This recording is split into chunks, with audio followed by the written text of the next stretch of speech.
Appreciate you guys coming out to cover Penn State football. First of all, like always, want to give Ohio State a ton of credit. I'm not sure. We'll watch the tape. I'm not sure if we didn't just watch two of the best teams in college football. Obviously, specifically on the defensive side of the ball. But you got to give them credit. We went into this knowing that we needed to have an awareness and affect and limit the impact. Thank you. Of 18 in the game. We had a hard time doing that. Guy's a heck of a player. You got to give him a lot of credit. But to me, really, the story of the game came down to third down. We weren't able to stay on the field on third down on offense, which was the biggest difference in the game, in my opinion. So. Give Ohio State a ton of credit. Open up to questions. Start with Rich and then go to Dave. James, there's about 8 minutes left. You have the ball at your 43. Why did you decide to go for it on fourth down? Yeah, at that point right there, if you punt, and they obviously able to run the game out, you feel like you have to be aggressive. You may not get the ball back. We needed to be aggressive in that situation. Obviously, when you don't pick it up, it's not the right decision. Dave and Sauber. It's probably not the right moment to ask a big picture question, and I'm sensitive to that. But is it unfair for people to judge this rivalry, the 1-9 in your regime, as a referendum on you overall? Because I think they might. That's why I'm asking the question. Yeah, I totally get it. That's a good football team. You know, what I'll talk about is today. We lost to a really good football team on the road. We had our chances. We battled. We weren't able to capitalize. Big picture things, I'll be happy to talk about that at some point. But right now I want to talk about we lost to a really good football team on the road, didn't make enough plays when we needed to make the plays. And I think it's a fair question. I get the question, but right now I'm worried about this game. You're not going to answer it. Give me one more, okay? Do you think – I did answer. I didn't answer the way you wanted me to, but go ahead. I think it's a non-answer, but anyway, do you think your wideouts and your passing game was good enough to win this game against this defense? No. Why? We didn't make enough plays today. We did not make enough plays in the passing game. We weren't able to create separation. We weren't able to create separation with enough time to allow those guys to separate. Combination of all those things. Sauber, then Brennan. James, how would you evaluate your offensive play calling today? Your team offensive. Yeah, I think we were at a one-possession game, so I feel like we could have ran the ball a little bit more, but we'll evaluate all those things on Sunday. Brennan, then Johnny. James, how would you evaluate Drew's play in this environment?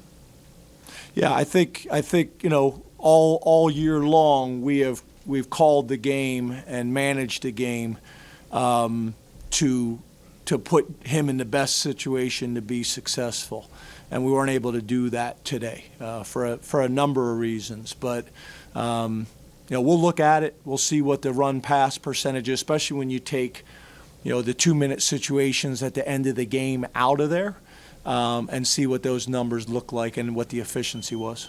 Johnny, then Downey. On the defense, James, you guys have a fourth and goal stop. You made some plays on that end of the ball. Do you feel like the way they played enough to deserve it? Our defense played extremely well. So did theirs. We knew coming into this game, these are two of the better defenses in college football. They played their tails off. There's no doubt about it. Downey, then Audrey. James, the stupid score that got overturned, obviously a big turning point. What was the sense on the side of that? Did you get kind of an explanation on the timing of the whole? Yeah, they called holding, defensive holding. Obviously, that's a huge play in the game, huge momentum play in the game, and then I think after that followed up with another interference call. But that was obviously significant. But for me to sit here and talk about how that call looked, I couldn't tell you. I just know what they told us. Audrey, then Ron. James, in the first quarter, you guys had 3rd and 1. It looked, Drew came up to the line. Did he audible out of the run there, or because then he passed it as incompletion that you guys took the time out to run? You talking about on the 4th down call or the 3rd down call? The 4th down, I'm sorry. Well, you guys, 3rd down, you had it, and then Drew came up to the line, Yeah, just checking the protection. Okay, so that was, the plan was to pass, he didn't audible. Correct. Ron.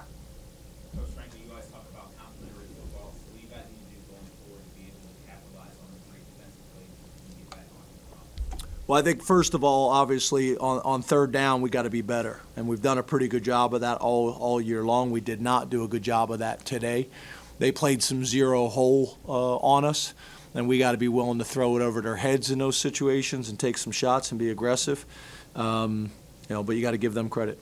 Calista in the back. Coach, given the frozen capacity and the separation that you referenced, is there any thought or consideration to maybe get hold of the ball and begin to add a bit of dynamic that quarterbacks out? Yeah, I think, again, at this stage, it was a one-possession game. It felt like we were in it. So to make that type of change, I don't know if that's the right thing to do for our locker room. I don't know if that's necessarily fair, to Drew. Any other questions? Logie, and then Clay, or, yeah, Christie. James, coming out of the time, fumble, especially the play they made, you went to Keandre with that option pass. What was the look there in that moment that led you to call that play? Which? After the recovered the call. Yeah. You went to like that option pass that Keandre did. Yeah, we tried to call a trick play to get a chance to get a huge momentum play. They covered it. It wasn't there. When you call trick plays and they work, it's a good call. When you call a trick play and it doesn't work and they got it covered, then obviously it's good on their part. Ryan, Risky in the back, and then Corey. James, you ever went 16 on third down? What led you to struggle on third down? Well, I think the combination of too many third and longs, obvious passing downs, which obviously you want to stay out of and manage.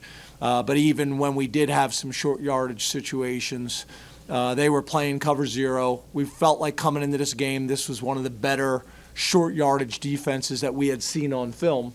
They had a good plan and they executed it well. Corey, and then Green. James, where would you say you are with your wide receivers development, getting those guys separation?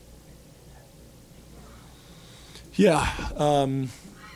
Obviously, again, when you look at today and the combination of lack of success on third down and lack of explosive plays, we got to look at that hard. I think there's some things that we can do in terms of how we're calling the plays.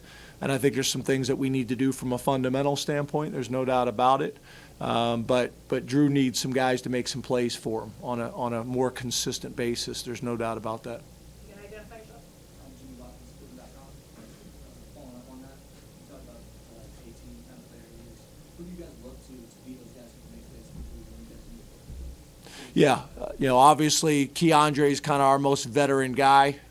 Same thing with Trey. Trey's been out for a couple weeks, had him back. Our tight end unit's been able to do that at times, but I think their combination of man coverage and the pressures they were bringing, they were getting there a half second before we were able to get open, and we weren't able to make plays in those scenarios. Last two will go Sauber and then with Rich. James, Drew obviously had a lot of success on that late 2-minute drive. How much of that was them just kind of backing off and giving you guys some chunks, or was there something fundamental that changed late in the game? I think it was a combination of we made some throws and we made some plays in that situation. I also think they were playing softer coverage, knowing that it now had become a really a two-score game. It was a combination of those things. Rich. James, on that 72-yard punt, did Daquan explain to you why he was not able to feel the ball because he lost significant yards on that and it sort of swung the field position in Ohio State's favor? Yeah, it was a big play in the game. I didn't have the time to talk to him, right after that play. Obviously, we're going to offense. That's also obviously not a time to kind of get into that conversation with him right after. Obviously, he would have done something different. He didn't need me to point that out. Thank you, Coach.